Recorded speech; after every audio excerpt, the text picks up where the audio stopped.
আছে। সিলেটের এখন কি অবস্থা?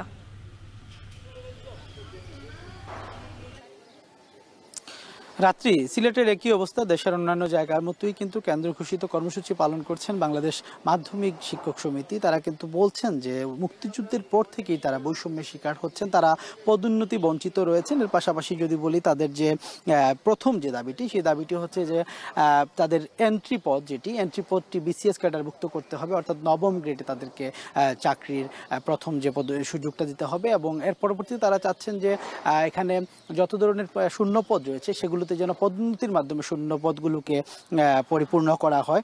বিশেষ করে সহকারী প্রধান শিক্ষক এবং প্রধান শিক্ষক পদগুলোতে যেন নিয়োগ দেওয়া হয় পদোন্নতির মাধ্যমে। এর পাশাপাশি তারা বলছেন দীর্ঘদিন ধরেই কিন্তু তাদের যে স্কেলগুলো রয়েছে, বেতন স্কেল, সেগুলো কিন্তু তারা পাচ্ছেন না। সেগুলোর জন্য তারা অনেকবারই দাবি দেওয়া তারা দিয়ে আসছেন এবং তারা দাবি জানিয়ে আসছেন, কিন্তু তাদেরকে সেগুলো করা হচ্ছে না। পাশাপাশি স্বতন্ত্র মাধ্যমিক শিক্ষা অধিদপ্তরের সংক্রান্ত যে গ্যাজেট, সেই গ্যাজেট প্রকাশের দাবিও তারা কিন্তু করছেন। এর পাশাপাশি সবচেয়ে গুরুত্বপূর্ণ তারা যেটি বলছেন যে শুরুর যে পদটি, অর্থাৎ নবম গ্রেডে নিয়োগ দেওয়ার দাবিটি তারা সুস্পষ্টভাবে তারা বলছেন যে নবম গ্রেড দাবি তাদেরকে নিয়োগ দিতেই হবে। এর পাশাপাশি বকেয়া টাইম স্কেল ও সিলেকশন গ্রেড যেটি রয়েছে, সেই বকেয়া টাইম স্কেল ও সিলেকশন গ্রেড চালু করে তাদের যে বকেয়া বেতন রয়েছে বা টাইম স্কেল রয়েছে সেগুলো দেওয়ার জন্য তারা বলছেন। এবং তাদের এই দাবির প্রেক্ষিতে তারা 9 ওয়ার কর্মসূচি পালন করছেন। আজকে থেকে যে বার্ষিক পরীক্ষা ছিল, সেই বার্ষিক পরীক্ষা কিন্তু বন্ধ হয়ে গেছে এবং শিক্ষার্থীরা, আমরা সকালে এসে যেমনটি দেখেছি, সিলেটের বিভিন্ন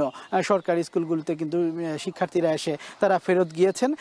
এর পাশাপাশি যদি বলতে হয় যে শিক্ষার্থীরা এবং অভিভাবকরা কিন্তু অনেকটাই ক্ষুব্ধ এই বিষয়ে। তারা বলছেন আসলে সময় মতো পরীক্ষার সময় এই ধরনের কর্মসূচি শিক্ষার্থীদের জন্য অনেকটাই কিন্তু স্পষ্ট ক্ষতিকর প্রভাব পড়তে পারে। তো রাত্রি এই ছিল আসলে মাধ্যমিক শিক্ষকদের কর্মবিরতির সর্বশেষ। বিসিএস ক্যাডারভুক্তি সহ 4 দফা দাবিতে সরকারি মাধ্যমিক স্কুলের শিক্ষকদের কর্মবিরতি চলছে। এ নিয়ে বিস্তারিত জানাতে সিলেট থেকে আমাদের সঙ্গে যুক্ত ছিলেন সন্দীপন শুভ।